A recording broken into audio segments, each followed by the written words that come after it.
సమయమును పోనీయక, ఎందుకు అంటే దినాలు చెడ్డాయి. దినాలు చెడ్డాయి కదా. దినాలు చెడ్డాయా మనుషులు చెడ్డోళ్ళ? దినాలు చెడ్డాయి. వాక్యంలో రాయబడి ఉంది. భూమి ఆకాశము ఈ లోకము అంటే ఏమని అర్థం? ఈ చెట్లు చేమలు గుట్టలు బంగ్లాల కాదు. ఈ మూడిటికి అర్థం ఒకటే, మనుషులు. భూమి ఆకాశము అంటే భూమి ఆకాశము ఈ రెండిటి మధ్యలో ఉండేది ఎవరు? మనిషి. ఈ లోకము, లోకంలో ఉండేది ఎవరు? మనిషి. ఈ దినాలు చెడ్డయి అంటే ఈ దినాల్లో ఎవరుండారు? మనుషులు. ఈ దినాలు ఏమై ఉన్నాయంట? చెడ్డయి. ఈ మనుషులు, ఈనాటి మనుషులు ఎలా ఉన్నారు? చెడ్డవారై ఉన్నారు అని వాక్యం చెప్తా ఉంది. చెడ్డవారు. కానీ ఏం చేయాలి మరి? మనం జాగ్రత్త పడాలి అంటున్నాడు. ఏం చేయాలి? ఏం చేయాలి? జాగ్రత్త పడాలి. జాగ్రత్త పడటానికి సిద్ధపడాలి. ఎలా జాగ్రత్త పడదాం? మనకు కోపాలు ఎక్కువ వస్తాయి, మనకు ఆవేశం ఎక్కువ వస్తుంది, ఒకరిని చూస్తే మనకి ఇబ్బంది కలుగుతుంది, రకరకాల ఆలోచనలు మనకుంటాయి. ఈడంట వాడంట అనంట మనం అంట, అలా మన బ్రతుకులు ఉన్నాయి. కానీ దేవుడైతే చక్కగా మనతో మాట్లాడుతూ ఉన్నాడు. ఏమంటున్నాడు? ఏమంటున్నాడు తెలుసా? చూద్దాం ఒకసారి. ప్రసంగి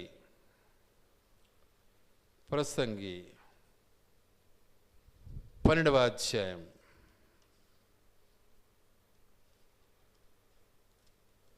ప్రసంగి 12వ అధ్యాయం మొదటి వచనం చదువుకుందాం. దుర్దినములు రాకముందే, ఇప్పుడు వీటి యందు నాకు సంతోషము లేదని చెప్పు సంవత్సరములు రాకముందే. ఏ దినాలు రాకముందే? దుర్దినాలు. పెద్దలు చెప్తుంటారు, ఎంపల చెట్లకు దోట్లు వేసే వాళ్ళు వస్తారంట. ఎంపల చెట్లు అంటే ఎంత ఎత్తుంటాయి కదా. ఎంపల చెట్లు ఎంత ఎత్తుంటాయి? ఎవరు చెప్తారు? ఎంపల చెట్లు ఎంత ఎత్తుంటాయి? అంతే ఉండేది. పెద్దల సామెత చెప్తున్నాను నేను, బైబిల్లో మాట కాదు అది. ఎంపల చెట్లకు దోట్లు వేసి లాగే వాళ్ళు వస్తారట. వచ్చారు, ఇప్పుడు సందేహం లేదు. కాబట్టి దుర్దినములు రాకముందే, వీటిలో నాకు సంతోషము లేదని చెప్పు సంవత్సరంలో రాకముందే, సంతోషం లేదని చెప్పు సంవత్సరంలో రాకముందే, తేజస్సునకును సూర్యచంద్ర నక్షత్రమునకు చీకటి క్రమ్మకముందే, వాన వెలసిన తరువాత మేఘములు మరలా రాకముందే, నీ బాల్య దినములందే నీ సృష్టికర్తను స్మరణకు తెచ్చుకో అంటున్నాడు. బాల్యంలోనే తెలుసుకో, చిన్నప్పుడే తెలుసుకో నీ దేవుని ముందు. చిన్నప్పుడు అంటే చాలా మందికి ముసలోళ్ళైనా కూడా తెలియదు చాలా. అది వానికి చిన్నతనమే. ఇంకా చిన్న వయసే. దేవుని దృష్టిలో ఏం చేస్తాం? రక్షణ పొందాలి, మారు మనసు పొందాలి, దేవుడు ఉన్నాడని తెలుసుకోవాలి. దేవుని నమ్మినామా లేదా అనేది మనకు మనమే సాక్షులం కావాలి. ఎవడో చెప్పాల్సిన పనిలే, నీవు సాక్షివే. మన సాక్ష్యం మనం బోస్టింగ్ చేసుకుంటే ఏం ప్రయోజనంలే. మీరేమనుకుంటున్నారు? నన్ను ఏమనుకుంటున్నారు మీరు? ఏమంటాడు పేతురు? అయ్యా, నీవు దేవాది దేవుడైనటువంటి దేవుని కుమారుడైన యేసుక్రీస్తు అయ్యా. సాక్ష్యం అది లేకుంటే మన సాక్ష్యం ఏమేడుస్తుంది? కాబట్టి ఆ సాక్ష్యం కలిగి ఉండు నీవు అంటున్నాడు దేవుడు. కారణం, దుర్దినాలు వస్తున్నాయి. ఈరోజు పిల్లలతో మాట్లాడలేరు పెద్దోళ్ళు. పిల్లలకు ఉండే జ్ఞానం పెద్దలకు లేదు ఇప్పుడు. ఎందుకు? ఎంపల చెట్లకు దోట్లేసి లాగే రకం ఇది.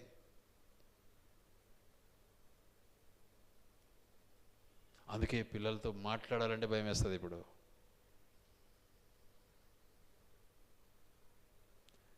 కాబట్టి మన బ్రతుకును ఒకసారి పరిశీలించుకోవాలి. మనం ఆయన శరీర రక్తంలో పాలు పొందాలి కదా మనం. అందుకే బాల్యము నుండియే నీ సృష్టికర్తను స్మరణకు తెచ్చుకో. చిన్నప్పుడే తెలుసుకో. నా వరకైతే నా తల్లి నన్ను అట్లే పెంచింది, చిన్నతనం నుంచే వాక్యంలో పెంచింది. మరి నా వరకు దేవుడు నాకు ఇచ్చిన దాంట్లో నా పిల్లలను నేను చిన్నప్పటి నుంచి అట్లే పెంచా. కానీ ఇప్పుడు పెద్దోళ్ళు అయిపోయినారు, వాళ్ళకి నేను చెప్పలేను, వాళ్ళ ఇష్టం. ఇప్పుడు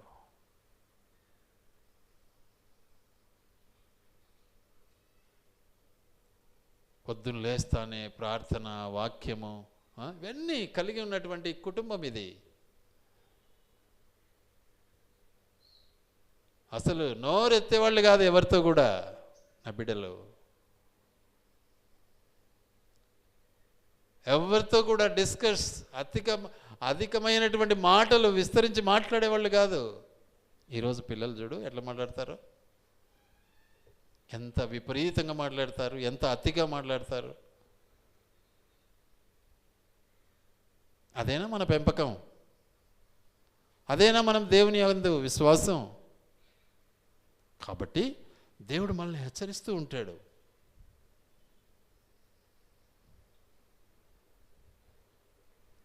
అందుకే వాక్యం సెలవిస్తున్న మాట ఒకసారి జ్ఞాపం చేసుకుందాం. కీర్తనకారుడు ఏమంటాడు అంటే 90వ కీర్తన 12వ వచనం. 90:12 ఇది చెప్పాలి అంటే మోషే గారు చేసినటువంటి ప్రార్థన. 12వ వచనం. మాకు జ్ఞాన హృదయము కలుగునట్లుగా చేయము, మా దినములు లెక్కించుటకు మాకు నేర్పము. మా దినాలు మేము లెక్క పెట్టేది నేర్చుకోవాలా. నిన్న ఏం మాట్లాడినాము, మొన్న ఏం చేసినాము, వారం క్రితం నేనేం చేసినాను, ఏం మాట ఇచ్చాను, లెక్క పెట్టుకో, రాసి పెట్టుకో. మర్చిపోయినాను, అబ్బా అదేం పెద్ద డైలాగా? అది రీజనా? అది కాసా?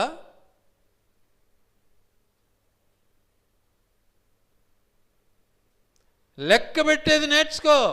మాట్లాడింది నీ జీవితంలో ఏం మాట్లాడావన్న సత్యాన్ని ఎరిగి ముందుకు సాగేది నేర్చుకో. దేవుడు మాట్లాడుతున్నాడు మనతో, చెప్తున్నాడు ఈ విధంగా నడుచుకో. కారణం సమయం ఆసన్నమైంది, చెడు దినాలు వచ్చాయి, చెడ్డ తరం వచ్చేసింది. తల్లి తండ్రి అనేది కూడా లేకుండా పోతా ఉంది, అన్నదమ్ముడు అనేది లేకుండా పోతా ఉంది, పెద్ద చిన్న అనేది లేకుండా పోతా ఉంది.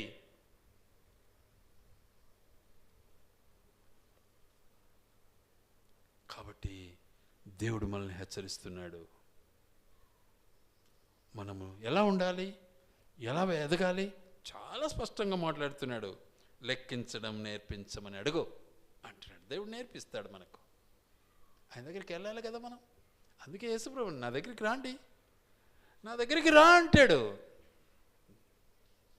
దేవుడు అంటున్నాడు, తండ్రి అయిన దేవుడు కూడా ఆ మాటే అంటాడు. చూడండి యెషయా గ్రంథం 1వ అధ్యాయం, యెషయా గ్రంథం 1వ అధ్యాయం 18వ వచనం. 18 చదువుకుందాం రండి. యెహోవా ఈ మాట సెలవిస్తున్నాడు, రండి మన వివాదము తీర్చుకుందాము. మీ పాపముల రక్తం వలె ఎర్రని వైనను అవి హిమం వలె తెల్లబడును, కెంపు వలె ఎర్రని వైనను అవి గొర్రెబొచ్చు వలె తెల్లని వగును. మీరు సమ్మతించి నా మాట వినిన ఎడలా, మీరు సమ్మతించి నా మాట వినిన ఎడలా మీరు భూమి యొక్క మంచి పదార్థములను అనుభవించరు. నా మాట ఇంటే కదా, మీరు వినండి, నేర్చుకోండి. నీ దినాలు లెక్క పెట్టుకునేది నేర్చుకో. నీ జీవితం ఎలా ఉంది అని నిన్ను నువ్వు విమర్శించుకో. మనల్ని మనం విమర్శించుకో. మనం ఎప్పుడు అవతలను విమర్శించడానికి మనకు అతి తెలివి ఉంటుంది. ఎందుకు మనల్ని మనం ఎందుకు విమర్శించుకోకూడదు? నేనేం మాట్లాడానో వాక్యానుసారంగా ఇది కరెక్టా, నా తలంపు ఇలా ఉంది, ఇది వాక్యానుసారంగా కరెక్టా అని ఏమైనా మనం మన జీవితంలో అనుకుంటుంటామా? అనుకోవాల్సినటువంటి అవసరం మనకు లేదా? దేవుడు మాట్లాడుతున్నాడు, దేవుడు చెప్తున్నాడు, అలా జీవించు, అలా తెలుసుకో. దేవుని కంటే స్పీడ్గా పోతాం మనం ఇంకా పైన. ఏంది బైబిల్ ఏంది వెనక చెత్త అన్నట్లుగా మనము మన ప్రవర్తన ఉంటుంది. అలా ఉండటంలో దేవునికి మహిమగా ఉంటుందంటారా? మరి దేవుని మనం పూజించిన వారం అవుతామా? దేవుని నమ్మిన వారం అవుతామా? దేవునికి లోబడిన వారం అవుతామా? ఒకసారి ఆలోచించాలి. కాబట్టి మన బ్రతుకును ఒకసారి మనం పరిశీలించుకోవాలి.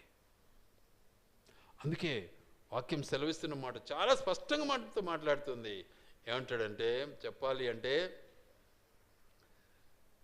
చూడండి దయచేసి ఎలా ఉంటుందో. కొరింథీ మొదటి పత్రిక 7వ అధ్యాయం 29వ వచనం. మొదటి పత్రిక 7వ అధ్యాయం 29వ వచనం.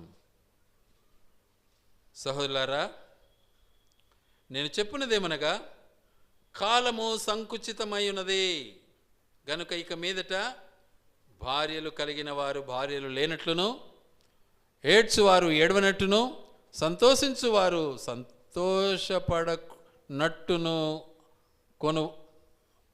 పడనట్టును, కొనువారు తాము కొనినది తమది కాదన్నట్టును, లోకము అనుభవించువారు అమితముగా అనుభవించినట్లును ఉండవలెను. ఎలైనగా ఈ లోకపు నటన గతించుచున్నది. చూసుకోండి ఒకసారి, లోకం గతించిపోతుంది. మనం ఇంతకు పైకి పోతామా కిందికి పోతామా ఒకసారి మన పైన ఆధారపడింది. పొరపాటు పడద్దు, ఎవరు కూడా అతి తెలివి ఉపయోగించొద్దు, అధికంగా మాట్లాడి కూడా పాపాన్ని పెంచుకోకూడదు. అది దేవుని యొక్క ఉద్దేశం. అధిక తెలివి, అధిక మాటలు, అధిక జ్ఞానము అంటారు కదా, వీనికి తెలివి ఎక్కువైపోయింది, పిచ్చోడు అయిపోయినాడు అంటారు. అట్లా కాకూడదు. మనం లోబడిన జీవితం కావాలి, మనకు విధేయత కలిగిన జీవితం కావాలి. మన బ్రతుకు ప్రభువునందు ఉండాలి.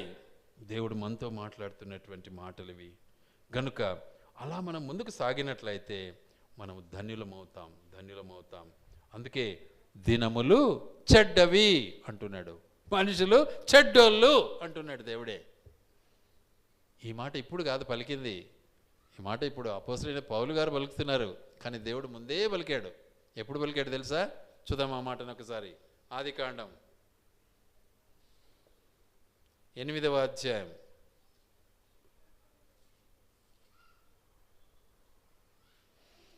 8వ అధ్యాయము 21వ వచనం చదువుకుందాం. అప్పుడు యెహోవా ఇంపైన సువాసనను ఆగ్రానించి ఎక్క మీదట నరులను బట్టి భూమిని మరలా శపించను. ఎందుకనగా నరుల హృదయాలోచన బాల్యము నుండి చాలా మంచిది కదా. మంచి ఆలోచన కలిగినటువంటి వాళ్ళు మనుషులంటే ఎంత స్పష్టంగా దేవుడు బిరుదు ఇచ్చాడు మనకి ఇక్కడ. చెడ్డ జీవితం, చెడు ఆలోచన, చెడు తలంపులు. ఎప్పుడు బాగుపడదాం మనం? ఎప్పటి నుంచి? బాల్యము నుంచి. పిల్లలతో అందుకే మాట్లాడలేము ఇప్పుడు మనం నోరు మూసుకోవాలి. కాబట్టి బాల్యము నుంచి చెడ్డ ప్రవర్తన, ఇంకా వీళ్ళింతే, వీళ్ళ గతి. అందుకే దేవుడు ఒక మార్గాన్ని ఏర్పాటు చేసి యేసుక్రీస్తు ప్రభుల వారిని ఈ లోకానికి పంపాడు. యేసు ప్రభుని పంపాడు. అందుకే ఏమనుకుంటున్నారు నన్ను గురించి అంటాడు యేసయ్య. పేతురు అన్న మాటను బట్టి ఇది నీకు పరిశుద్ధాత్మ దేవుడు బయలుపరిచితేనే కానీ నీకైతే తెలియదు.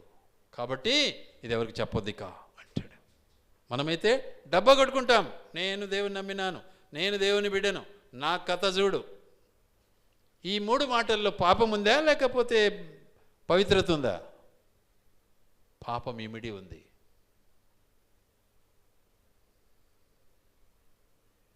కనుక మనము నిజంగా ప్రభువును నమ్మడానికి ఒకటే మార్గం, ఒకటే సాదృశ్యం. ఏంటిది? విధేయత.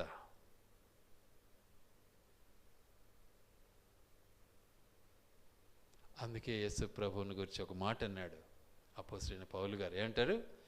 ఆయన కలువరి సిలువలో శ్రమ పడుట వలన ఆయన విధేయత నేర్చుకొనెను అని ఉంది వాక్యం. నువ్వెక్కడ శ్రమ పడ్డావు? అబ్బా ఒకటే కష్టం, పొద్దున లేచిన వచ్చి పని చేయడమే, చెమట కార్చడమే, ఇదే కష్టం కదా. ఆ పని నువ్వు చేయాలి, అది కష్టం కాదు, అది నీ దినచర్య. ఒక్కొక్కటి ఇట్లే మాట్లాడుతుంటాడు, ఎంత కష్టపడుతున్నాను నేనని. ఏం కష్టపడుతున్నావు? కష్టం అంటే తిండికి కూటికి లేక అల్లాడిన జీవితం. ఎలా కష్టపడ్డావు? అది కష్టం. అన్నీ ఉంటాయి, పనులు చేసుకుంటూ ఉంటాం, ఉద్యోగాలు చేసుకుంటూ ఉంటాం, అది కష్టమా? వ్యవసాయం చేసేవాడు వ్యవసాయం చేస్తాడు, ఉద్యోగం చేసేవాడు ఉద్యోగం చేస్తాడు, వ్యాపారం చేసేవాడు అది కష్టం. అంటే ఇంకేంది? నువ్వు బెడ్లో పండుకొని ఎప్పుడు తింటా పండుకొని నిద్రపోతావు అంటే అది సుఖమా? కాబట్టి దేవుడు చెప్పిన పని మనం చేయాలి. అయినా ఆదాము చూసుకో నీ కథ అన్నాడు. ఏం కథ? పొద్దున లేచిన వాళ్ళ మంచి ఏం చేయాలి? నువ్వు చెమట కార్చాలా అన్నాడు. ఆజ్ఞ మనం చేయాల్సిందే. మనం నిద్రపోయేదానికి లే. ఎంతవరకు? సత్యంతవరకు అన్నాడు. ఈ సంవత్సరం పండించుకుంటావు, రేపు సంవత్సరానికి అయిపోతాయి, మళ్ళీ పంటను ఎక్కించుకో అన్నాడు. నిద్రపోదాని కోసం కాదు నేను పుట్టించింది దేవుడు. ఆయన చెప్పిన పని చేయటానికి కోసం నేను పుట్టించాడు దేవుడు. కాబట్టి ఆయనలో మనము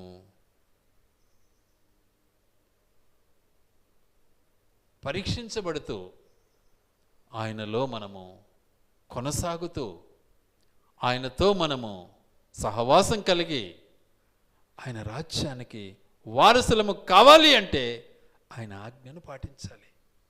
ఇది నా శరీరము, ఇది నా రక్తం. నా శరీరమును తిని నా రక్తమును త్రాగువాడే పరలోక రాజ్యానికి వారసుడు అన్నాడు. అంటే ఈ రసము ఈ రొట్టె కాదు, అది ఆయన క్రియలు కలిగినటువంటి జీవితం. అది ఆయన రొట్టె, ఆయన రసం అంటే. ఇది సాదృశ్యం.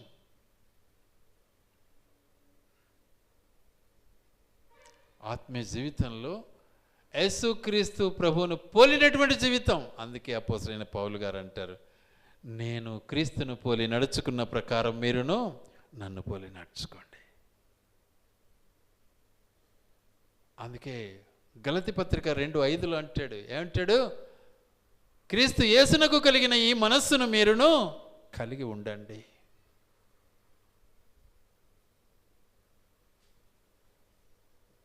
ఆయనలో మనం కొనసాగాలి.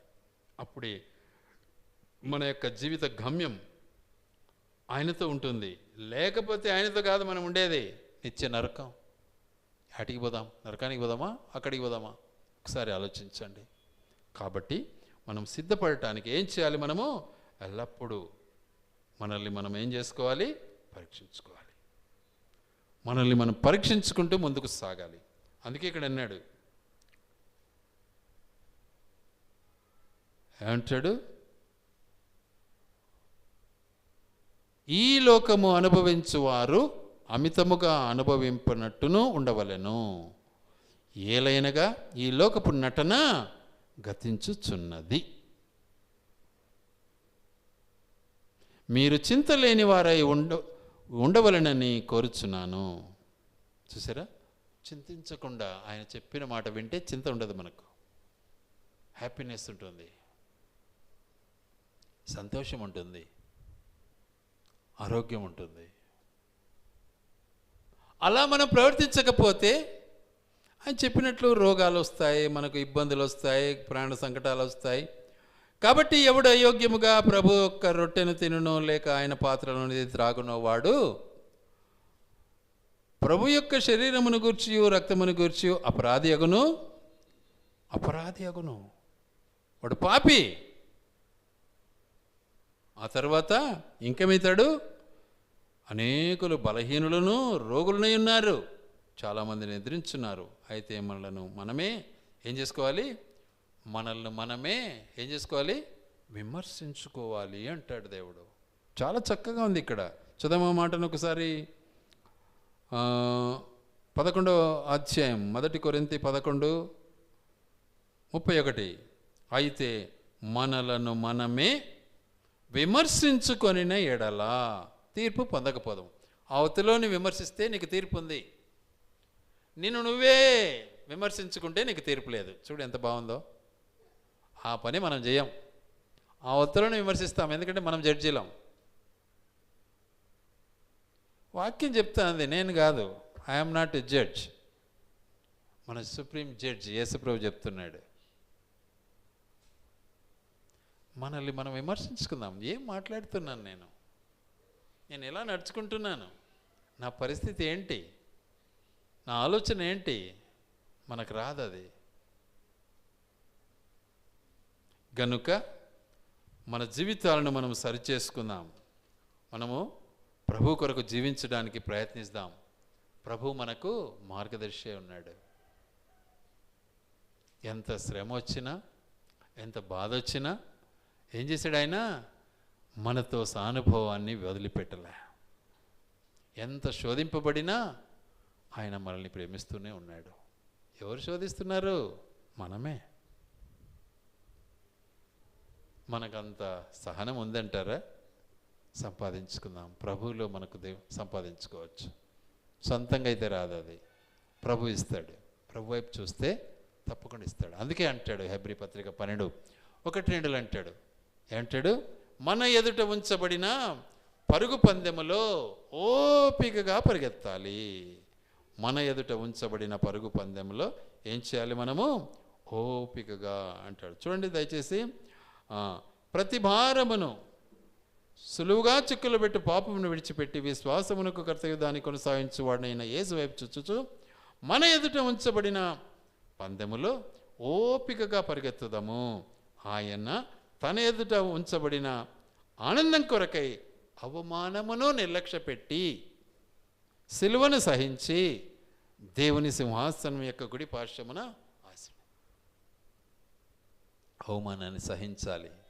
అవమానం వచ్చిందని మనమైతే బాధపడి సూసైడ్ కూడా చేసుకుంటూ అంటాం చాలామంది. కానీ సహించాలి. మీరు సహిస్తారో లేదో, నేనైతే సహిస్తూ ఉంటా. నేను సహిస్తున్నా, ఇందులో సందేహం లేదు. ఆ బాధ నాకు తెలుసు.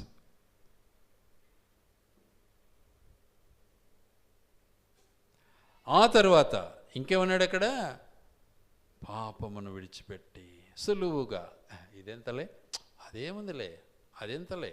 ఇది మనకున్నటువంటి చీకటి జీవితం, పాపం, నిర్లక్ష్య జీవితం. దానివల్ల పాపం పెరుగుతుంది మనకు. వాటిని విడిచిపెట్టాలి. అదే క్రమశిక్షణ అంటే. చాలామంది అది తెలియక ఇంత సిట్టనా, అబ్బా ఇంత స్ట్రిక్టా, అబ్బా ఏం స్ట్రిక్ట్ ఇది? చక్కగా కూర్చో, అల్లరి చేయొద్దు, దిక్కులు చూడొద్దు, పాట పాడు, వాక్యమేను, ప్రార్థన చెయ్యి. ఇది ఇది ఇది స్ట్రిక్టా? అల్లరిగా తిరుగుతూ ఉంటే మందిరంలో అది బాగుంటుందా?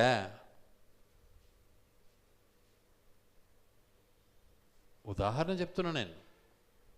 కాబట్టి ఇంట్లో కానీ, బయట కానీ, వీధిలో కానీ, సమాజంలో కానీ, మందిరంలో కానీ, ఎక్కడైనా ఎలా ఉండాలి? క్రమశిక్షణ, ప్రార్థన జీవితం అవసరం, సాక్ష్యపు జీవితం అవసరం. కాబట్టి నిన్ను నువ్వే విమర్శించుకో. ఎలా ఉన్నావు? ఏం చేస్తున్నావు? ఏం ఆలోచిస్తున్నావు? ఎక్కడికి వెళ్తున్నావు? నీకు అది తెలియదా? తెలుసు, నాకు తెలుసులే, చూసుకుందాం మళ్ళా ఏదైనా అయితే అంటే నువ్వు లోబడ్డావా నీ దేవునికి? మరి ఆలోచించుకో ఒకసారి. కాబట్టి మనం సిద్ధపడదాం, ప్రభువుకు లోబడదాం, ప్రభు యొక్క ఆజ్ఞానుసారంగా జీవించడానికి ప్రయత్నిస్తాం, ప్రభువులో కొనసాగుదాం, ప్రభు రాజ్యానికి వారసులం అవుదాం. దేవుడి మాటలు ఆయన వెనుకిడిలో దీవించి ఆశీర్వదించునుగాక.